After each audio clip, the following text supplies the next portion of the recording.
नमस्कार साथीहरू, तपाईँ हेर्दै हुनुहुन्छ नलेज आइक्यू युट्युब च्यानल। हामी यो कृषि विकास ब्याङ्कको मोडेलको सल्भिङ गरिरहेका छौँ र आज चाहिँ मोडेल 5 हो। ढिलो नगरिकन मोडेलतिरकै लागिहालौँ। क्वेसन नम्बर 1 मा रहेको छ, इन्टरनल कन्ट्रोलले निम्नमध्ये कुनलाई सुनिश्चित गर्दैन? तपाईँहरूले कमेन्ट एन्सर जान्नुभएको छ भने कमेन्टमा एन्सर चाहिँ लेख्नुहोला। र अप्सन रहेको छ, नाफाको वृद्धि, लेखा प्रणालीको शुद्धता, सम्पत्तिको सुरक्षा, नीति अनुरूपको कार्यान्वयन। इन्टरनल कन्ट्रोल भनेको आन्तरिक नियन्त्रण हो। त्यसले चाहिँ अब लेखा प्रणालीको शुद्धता जाँच गर्छ, सम्पत्तिको सुरक्षा गर्छ, तर यसले चाहिँ नाफा वृद्धिको चाहिँ सुनिश्चित गर्दैन। त्यसले यसको सही एन्सर चाहिँ नाफाको वृद्धि हो। त्यस्तै क्वेसन नम्बर 2 मा रहेको छ, चेकको अनुमति दिने र भुक्तानी गर्ने व्यक्तिहरू फरक हुनु आन्तरिक जाँचको कुन पक्ष हो भनेर सोधेको छ। चेक अनुमति दिने एउटा अनि भुक्तानी गर्ने व्यक्ति अर्को यो ब्याङ्कमा हुन्छ नि त, यो कुन पक्ष हो भनेको छ, यो चाहिँ नियन्त्रण पक्ष हो। त्यस्तै क्वेसन नम्बर 3 मा रहेको छ, युनिट अफ प्रोडक्सन मेथडमा ह्रासगतिको आधार के हो भनेको छ। यो भनेको उत्पादनको मात्रा हो। यो सिधै अप्सन ख, उत्पादनको मात्रामा चाहिँ यो ह्रासगतिको आधार भइहाल्यो। त्यसै क्वेसन नम्बर 4 मा रहेको छ, नगद प्रवाह विवरण कुन अवधिमा बनाइन्छ भनेर सोधेको छ। यो क्यास फ्लो कुन अवधिमा बनाइन्छ भनेको छ। यो चाहिँ विशेष गरी वार्षिक रूपमा बनाइन्छ, वार्षिक अवधिको वर्षभरिमा कति क्यास फ्लो भयो भनेर। त्यसै निम्नमध्ये कुन नगद प्रवाह विवरण बनाउने विधि हो भनेको छ। नगद प्रवाह यो क्यास फ्लो बनाउने विधि दुईटा छन्, एउटा डाइरेक्ट र एउटा इन्डाइरेक्ट। यो फिफो भनेको चाहिँ यो अब जिन्सी व्यवस्थापन विधि हो। एसएलएम भनेको अब यो डेप्रिसिएसन भइहाल्यो। यो कुन हो विधि भन्दाखेरि यो डाइरेक्ट मेथड। त्यस्तै मानिसले साधनको छनौटमा कस्तो विकल्प प्रयोग गर्दछ भनेर सोधेको छ। मानिससित सीमित साधन हुन्छ, त्यसले अब छनौटमा कुन विकल्प प्रयोग गर्छन् भन्दाखेरि आदर्शतम विकल्प हो।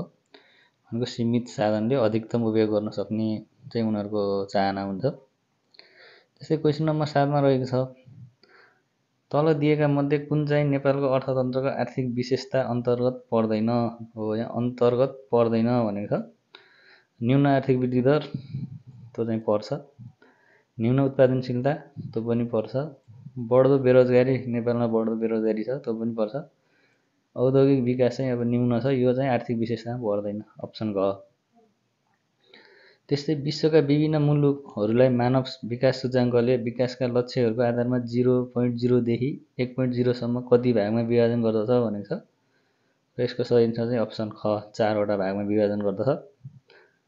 त्यसै क्वेसन नम्बर 9 मा रहेको छ, बजेट तर्जुमा गर्दाको सबैभन्दा अन्तिम चरणमा कुन चाहिँ पर्दछ भनेको छ। लेखा परीक्षण, मूल्याङ्कन, बजेट कार्यान्वयन अनि बजेट स्वीकृति भनेको छ। यसको अन्तिम चरण भनेको बजेटको सबै काम भएपछि यसको मूल्याङ्कन गर्ने हो, अप्सन ख। त्यसै क्वेसन नम्बर 10 मा रहेको छ, सरकारले प्राप्त गर्ने अनुदान उपहारको कस्तो प्रकारको आय हो भनेको छ। यो सरकारले यो बजेटको लागि आम्दानीको स्रोत जुटाउने मध्ये एउटा चाहिँ यो उपहार पनि हो। यो उपहार चाहिँ कस्तो प्रकारको आय हो भनेको छ, कर आय होइन, यो चाहिँ गैर कर आय हो, उपहारमा चाहिँ कर लाग्दैन। त्यसै क्वेसन नम्बर 11 मा रहेको छ, अन्तिम ऋणदाताको कार्य सर्वप्रथम कुन ब्याङ्कबाट सुरु गरिएको हो भनेको छ। यो अन्तिम ऋणदाता भनेर चाहिँ केन्द्रीय ब्याङ्कलाई भनिन्छ। अनि यो चाहिँ सर्वप्रथम कुन केन्द्रीय ब्याङ्कबाट सुरु भयो भनेर सोधेको छ। यो चाहिँ bank of England, option B. सर्वप्रथम चाहिँ ब्याङ्क अफ इङ्ल्यान्डले अन्तिम ऋणदाताका रूपमा कार्य गर्न सुरु गरेको थियो। त्यसै क्वेसन नम्बर 12 मा रहेको छ, नेपालमा वाणिज्य ब्याङ्कहरूलाई इजाजत प्रदान गर्दा तोकिने कार्यक्षेत्र तल दिएका मध्ये कुन हो भनेको छ। वाणिज्य ब्याङ्क भनेको अब ए क्लासको ब्याङ्क हो। यसको कार्यक्षेत्र सोधेको छ। ए क्लास ब्याङ्क 1 देखि यो चाहिँ राष्ट्रिय स्तरको हुन्छ। त्यो यसको मध्ये कुन हो भन्दा चाहिँ अप्सन घ, राष्ट्रिय स्तर चाहिँ वाणिज्य ब्याङ्कको कार्यक्षेत्र हो। त्यस्तै क्वेसन नम्बर 13 मा रहेको छ, ड्राफ्ट र चेक बीचको मुख्य फरक के हो भनेको छ। चेक सुरक्षित हुन्छ, ड्राफ्ट ग्राहकले जारी गर्छ, ड्राफ्ट ब्याङ्कले जारी गर्छ।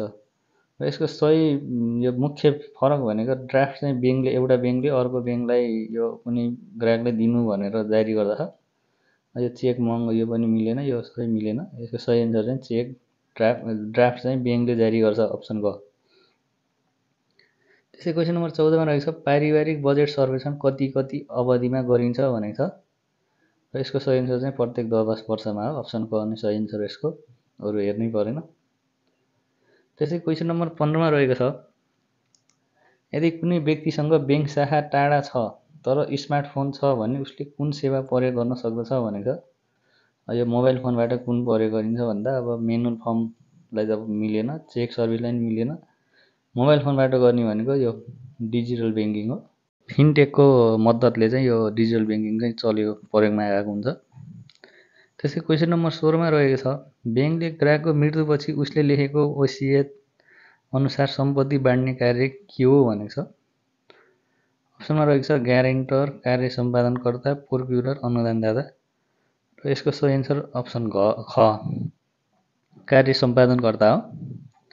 त्यस्तै क्वेसन नम्बर 17 मा रहेको छ फाइनान्सियल इन्क्लुसन पोर्टलको सञ्चालन कहिलेदेखि भयो भनेको छ। यसको सही एन्सर चाहिँ 2075 असार 14 गते, यही अप्सन असोज 14 गते, यो अप्सन क नै यसको सही एन्सर हो।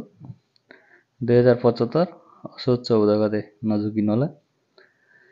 त्यसै क्वेसन नम्बर 18 मा रहेको छ after doing a low level format what would be the next step in confirming the hard drive in a system भनेको छ।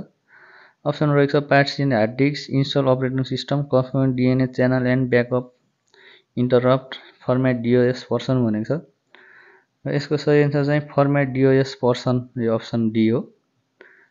त्यस्तै क्वेसन नम्बर 19 मा रहेको छ a computer assisted method for the recording and analyzing of existing of hypothetical system is भनेर सोधेको छ र यसको सही एन्सर चाहिँ डाटा फ्लो हो, अप्सन सी। त्यस्तै क्वेसन नम्बर 20 मा रहेको छ which protocol is use to send a destination network unknown message back to originating host भनेको छ। टिसिपी, एआरपी, बिओटिपी, आइसिएमपी र यसको सही एन्सर चाहिँ आइसिएमसी, अप्सन डी हो। त्यस्तै क्वेसन नम्बर 21 मा रहेको छ the server on internet is also known as a hub, host, gateway, repeater भनेर अप्सन दिएको छ र यसको सही एन्सर चाहिँ अप्सन बी, होस्ट हो। त्यस्तै क्वेसन नम्बर 22 मा रहेको छ for a small website own needs to buy space from the, यो चाहिँ अब वेबसाइटको लागि स्पेस फ्रम द हामीले कहाँबाट किन्ने भनेको छ, यो चाहिँ आइएसपीबाट हो। त्यस्तै क्वेसन नम्बर 23 मा रहेको छ मानिस स्वतन्त्र जन्मिन्छ तर सर्वत्र साङ्गोले बाँधिन्छ, यो भनाइ कसको हो भनेको छ। यो भनाइ चाहिँ अप्सन खमा रहेको रुसोको हो। त्यस्तै क्वेसन नम्बर 24 मा रहेको छ सूर्यको प्रकाश पृथ्वीमा आइपुग्न कति समय लाग्दछ भनेको छ। यो त तपाईहरु सबैले एकदम मिलाउनु पर्ने क्वेसन हो। यो पहिल्यैदेखि सानैदेखि 8 मिनेट 20 सेकेन्ड भनेर पढ्दै आउनुभयो होला, यो 9-10 को साइन्समा पनि थियो यो। त्यस्तै क्वेसन नम्बर 25 मा रहेको छ सबैभन्दा ठुलो शिशु ग्रह कुन हो भनेको छ। यो सबैभन्दा ठुलो शिशु ग्रह यो सेरेस हो, अप्सन क नै यसको सही एन्सर हो। त्यसै क्वेसन नम्बर 26 मा रहेको छ तलका मध्ये कुन वायुलाई सोनो इटर वायु भनी चिनिन्छ भनेको छ। यसको सही एन्सर चिनुक, अप्सन ख हो। त्यसै क्वेसन नम्बर 27 मा रहेको छ दुधालु गाईको जिल्ला भनेर कुन जिल्लालाई चिनिन्छ भनेको छ। मनाङ, अछाम, भोजपुर, खत्राङ भनेर अप्सन दिएको छ र यसको सही एन्सर चाहिँ अछाम हो। त्यस्तै क्वेसन नम्बर 28 मा रहेको छ विजया दशमीमा दुर्गा भगवतीको पूजा गरिन्छ भने विवाह पञ्चमीमा कसको पूजा गरिन्छ भनेको छ। विवाह पञ्चमीमा चाहिँ जनकपुरमा चाहिँ अब एकदम ठुलो मेला लाग्छ। कसको पूजा गरिन्छ चाहिँ तपाईहरुले यहाँबाट हेरेर लेख्न सक्नुहुन्छ, जनकपुरमा कसको पूजा हुन्छ। त्यसै क्वेसन नम्बर 29 मा रहेको छ सबैभन्दा बढी गाउँपालिका रहेको जिल्ला कुन हो भनेको छ। अप्सन रहेको छ धादिङ, सिरा, कैलाली, सप्तरी भनेर अप्सन दिएको छ र सबैभन्दा बढी गाउँपालिका रहेको जिल्ला चाहिँ धादिङ हो। त्यस्तै क्वेसन नम्बर 30 मा रहेको छ संसारको सबैभन्दा प्राचीन कला केलाई मानिन्छ भनेको छ। यो चाहिँ सबैभन्दा पुरानो कलालाई चित्रकला चाहिँ मानिन्छ, अप्सन क नै यसको सही एन्सर हो। त्यस्तै नेपालमा प्रति विद्यार्थी एक कम्प्युटर कार्यक्रम सर्वप्रथम परीक्षणको रूपमा कुन कुन जिल्लामा लागू भएको थियो भनेको छ। यसमा चाहिँ अब मुस्ताङ एउटा हो, त्यो अब यहाँ मुस्ताङ कुन अप्सनमा छ त्यो हेर्नु होला। यसको चाहिँ सही एन्सर चाहिँ घ, मकवानपुर, मुस्ताङ र म्याग्दी, यसरी छुट्याउनु होला। त्यसै क्वेसन नम्बर 32 मा रहेको छ युनिभर्सल डोनर ब्लड ग्रुप कुन हो भनेर सोधेको छ। यसको सही एन्सर चाहिँ ओ नेगेटिभ। यो एकदम रियर ब्लड ग्रुप हो, यो चाहिँ युनिभर्सल डोनर पनि भनिन्छ यसलाई। त्यस्तै क्वेसन नम्बर 33 मा रहेको छ एक रणनीति केबाट उत्पन्न हुन्छ भनेको हो। एक रणनीति चाहिँ नीतिबाट उत्पन्न हुन्छ, यसको सही एन्सर चाहिँ नीति हो। त्यस्तै क्वेसन नम्बर 34 मा रहेको छ निर्देशनलाई प्रशासनको मुटु भनी व्याख्या गर्ने विद्वान को हुन् भनेको छ। यसको सही एन्सर चाहिँ मार्शल इमक। यो अप्सन क नै ए नै यसको सही एन्सर हो। त्यस्तै क्वेसन नम्बर 35 मा रहेको छ उत्तरदायित्व माथितिर प्रभावित हुन्छ भने अख्तियार कतातिर प्रभावित हुन्छ भनेको छ। यसको सही एन्सर चाहिँ तलतिर हो। त्यसै क्वेसन नम्बर 36 मा रहेको छ निम्नमध्ये कुन निर्देशनको एक विशेषतामा पर्दैन भनेको छ। निर्देशनको विशेषतामा पर्दैन भनेको छ। यस्तो यो ख्याल गर्नु होला, पर्छ पर्दैन भनेको छ। निर्देशन कार्य आरम्भ हो, यो हो, यो एक निरन्तर प्रक्रिया नि हो, माथिबाट तल हुन्छ, यो आदेश सुनिश्चित गर्छ चाहिँ यो चाहिँ पर्दैन, अप्सन ग। त्यसै क्वेसन नम्बर 37 मा रहेको छ सेवा उत्कृष्टतामा सिधा असर कहाँ पर्दछ भनेको छ। सेवा उत्कृष्ट भयो भने केमा असर पर्छ भन्दाखेरि यो ग्राहक सन्तुष्टि र ब्रान्ड प्रतिष्ठामा पर्दछ। जस्तै कुनै ब्याङ्कमा राम्रो सेवा पाउनु भयो भने यहाँको त्यो ब्याङ्कको ब्रान्ड बढ्छ, प्रतिष्ठा यो राम्रो छ भनेर। त्यसै क्वेसन नम्बर 38 मा रहेको छ मानव संसाधन विकास एचआरडी प्रक्रिया सुरु हुने चरण कुन हो भनेको छ। अप्सन रहेको छ कर्मचारी अनुशासनको मूल्याङ्कन, कार्य मूल्याङ्कन, आवश्यकता मूल्याङ्कन, तलब निर्धारण। यसको सही एन्सर चाहिँ मानव संसाधनको यो प्रक्रिया चाहिँ सुरुमा त मानव संसाधनको आवश्यकता मूल्याङ्कनबाट हुन्छ, सही एन्सर अप्सन ग। त्यसै क्वेसन नम्बर 39 मा रहेको छ कुल सम्पत्ति बराबर तलका मध्ये कुन सही छ भनेको छ। यसको अप्सन पुँजी दायित्व, यो चाहिँ अब कुल सम्पत्ति यो ब्यालेन्स सिटको कुरा, यो चाहिँ तपाईँहरू आफै मिलाएर लेख्न सक्नुहुन्छ, यसो कमेन्टमा लेख्नु होला कोले मिलाउनुहुन्छ। त्यसै क्वेसन नम्बर 40 मा रहेको छ कृषि विकास ब्याङ्क कर्मचारी सेवा विनियमावली 2062 अनुसार ब्याङ्कको सेवाको तह 8 वा सोभन्दा माथिको पदमा खुल्ला प्रतियोगिताद्वारा हुने पद पूर्तिका लागि उम्मेदवार हुन कति वर्ष पुरा नभएको हुनुपर्छ भनेको छ। अप्सनमा छ 45, 40, 35, 30 भनेको छ। यसको 40 को एन्सर चाहिँ 40 वर्ष हो। यो तह 8 भन्दा माथिको लागि 40 वर्ष पुरा नभएको हुनुपर्छ। त्यस्तै क्वेसन नम्बर 41 मा रहेको छ कम्पनी ऐन 2063 अनुसार पब्लिक कम्पनीले आफ्नो प्रबन्ध पत्र वा नियमावली कति समयभित्र प्रकाशन गर्नुपर्ने छ भनेको छ। यो प्रबन्ध पत्र नियमावली चाहिँ कम्पनी सञ्चालनको नियमहरू हो, यो कति समयभित्र कारोबार सुरु गरेको कति समयभित्र चाहिँ प्रकाशन गर्नुपर्ने व्यवस्था रहेको छ भनेर सोधेको छ। यसको सही एन्सर चाहिँ कारोबार सुरु भएको 3 महिनाभित्र, अप्सन क नै हो यसको सही एन्सर। त्यस्तै क्वेसन नम्बर 42 मा रहेको छ ब्याङ्क तथा वित्तीय संस्था सम्बन्धी ऐन 2063 ले कुन ऐनलाई खारेज गरेको हो भनेको छ। नेपाल राष्ट्र ब्याङ्कलाई होइन, यसले चाहिँ ब्याङ्क तथा वित्तीय संस्था सम्बन्धी ऐन 2063 लाई चाहिँ खारेज गरेको, यसलाई खारेज गरेर चाहिँ 2073 गराइएको, अप्सन ख यसको सही एन्सर। त्यस्तै क्वेसन नम्बर 43 मा रहेको छ लेखा परीक्षण समितिको संयोजक को हुन्छ भनेको छ। अप्सन रहेको छ गभर्नरले तोकेको, डिप्युटी गभर्नर, समितिले तोकेको एकजना सञ्चालक, महालेखा परीक्षक, आन्तरिक लेखा परीक्षण विभागको प्रमुख भनेर 4वटा अप्सन दिएको छ। र यसको सही एन्सर चाहिँ समितिले तोकेको एकजना सञ्चालक, यो लेखा परीक्षणको संयोजक चाहिँ यो सञ्चालक समितिले तोक्दछ। त्यस्तै क्वेसन नम्बर 44 मा रहेको छ सम्पत्ति शुद्धिकरण निवारण ऐन 2064 को दोस्रो संशोधन कहिले भएको थियो भनेको छ। यो पहिलो नभएर दोस्रो संशोधन कहिले भनेर सोधेको छ। र यसको सही एन्सर 2070 साल चैत महिनाको 12 गते, अप्सन सी यो ग यसको सही एन्सर हो। त्यस्तै क्वेसन नम्बर 45 मा रहेको छ कम्पनी ऐन 2063 अनुसार सेयर पुँजी हेरफेर गर्ने अधिकार कसलाई हुन्छ भनेको छ। यो सेयर पुँजी हेरफेर गर्ने अधिकार चाहिँ विशेष साधारण सभामा चाहिँ विशेष प्रस्ताव पारित हुनुपर्छ, यसको सही एन्सर चाहिँ अप्सन क नै हो, यो अरू हेर्नु परेन।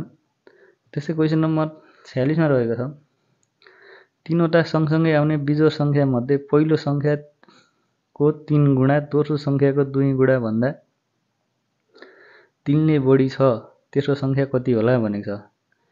जस्तै यहाँ चाहिँ 3टा सङ्ख्या रहेछ, पहिलो सङ्ख्याको यो फेरि तिनटै बिजोड सङ्ख्या रहेछन्, त्यो पनि ख्याल गर्नु होला। बिजोड सङ्ख्या भनेपछि अब एउटा यक्स छ भने अब बिजोड हुनलाई चाहिँ अर्कोमा चाहिँ यक्समा अब 2 जोड्नु भने बिजोड हुन्छ, 1 जोड्यो भने चाहिँ जोड हुन्छ। फेरि एउटा फेरि यक्स प्लस 4 गरे यस्तो तिनवटा सङ्ख्या रहेछन् होइन। तपाईँलाई यो अप्सनमा चाहिँ एन्सर लेख्दै गर्नु होला। कोही कोहीले हिसाब जान्नु भएन भने एउटालाई यक्स मान्नु, एउटालाई यक्स प्लस 2 अर्कोलाई यक्स प्लस 4 मान्नु। त्यसो क्वेसनले के भनेको छ भन्दा आउने तीनवटा सँगसँगै आउने बिजोड सङ्ख्या मध्ये पहिलो सङ्ख्याको 3 गुणा भनेपछि पहिलोमा 3 ले गुणन गर्दा इक्वल टु दोस्रो सङ्ख्याको 2 गुणा भन्दा दोस्रो सङ्ख्या कति छ यक्स प्लस 2 इन्टु 2 भन्दा 3 ले बढी छ भनेपछि योमा चाहिँ प्लस 3 गर्ने, पहिला यो गुणन गर्ने प्लस 3 गर्ने हो। यति इक्वेसन सल्भ गर्नुभयो भने यो एन्सर आउँछ है।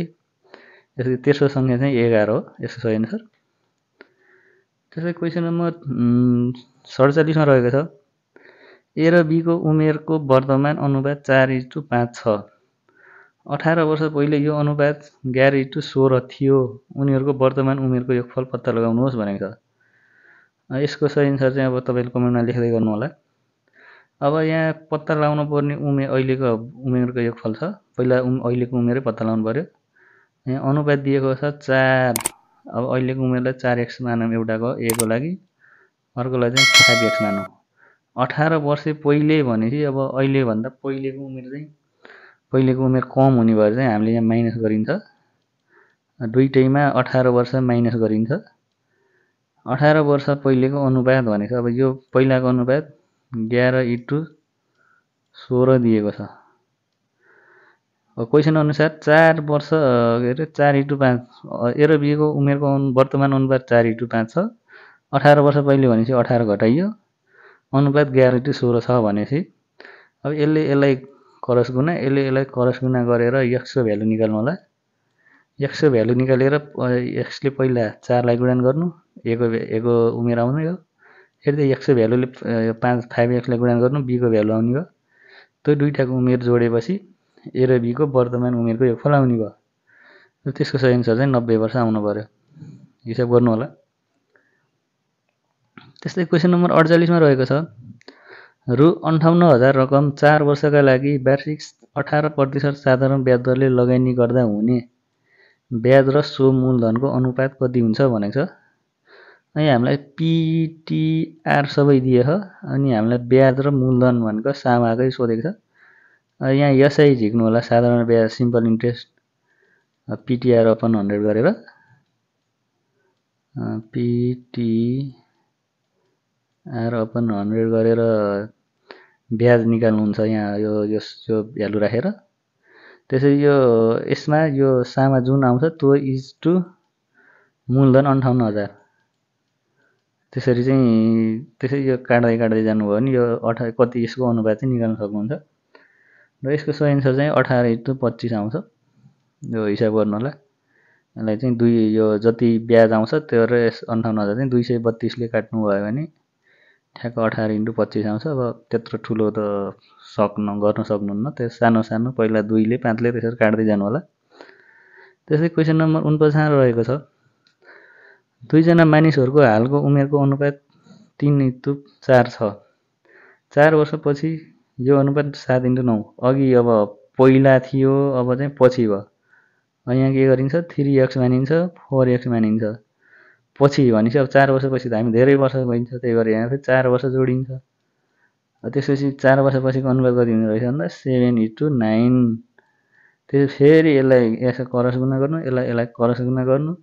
त्यसपछि यहाँबाट एक्सको भ्यालु आउँछ, फेरि एक्सको भ्यालु यहाँ 3x मा राखेर एकजना मान्छेको उमेर आउने भयो, र फेरि यो 4x मा राखेर अर्कोजना मान्छेको अनुपात उमेर आउने भयो। त्यसपछि यो दुईटाको उमेर जोडेपछि अहिले हालको उमेरको योगफल आउने भयो। तिनीहरूको हालको उमेर कति होला भनेको रहेछ, यो योगफल निकाल्न नि परेन। त्यसरी यो एक्सको भ्यालु आएर यो गुणन गर्नुभयो भने सिधै आउने भयो। अघि योगफल सोधेको थियो। यो हिसाब पनि गर्नु होला, मिलाउनुहुन्छ। र यसको सही एन्सर चाहिँ 24 र 32 वर्ष आउँछ। हिसाब गर्नु, कमेन्ट गर्नु होला मिलेन भने।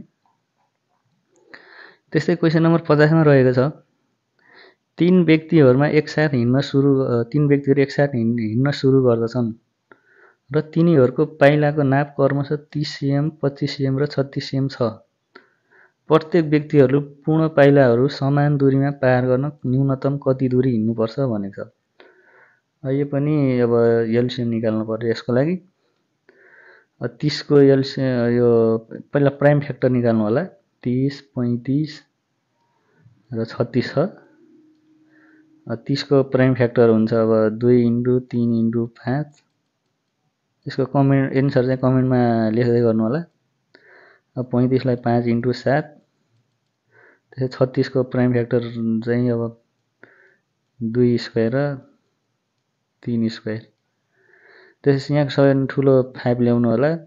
त्यसै यो 7 ल्याउनु होला। त्यसै यो 4 यो 9। यो यति गुणन गर्नुभयो भने आउँछ कति?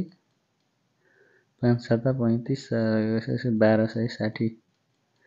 यसको सही एन्सर चाहिँ 12 मिटर 60 12 र 60 हो। 12 एम 60 एम। यसको सही एन्सर चाहिँ बी हो। अल द बेस्ट, असार 24 आउँदैछ। मजाले तयारी गर्नु होला। रोपाइ पनि सकिसक्नु होला। हस् त, धन्यवाद।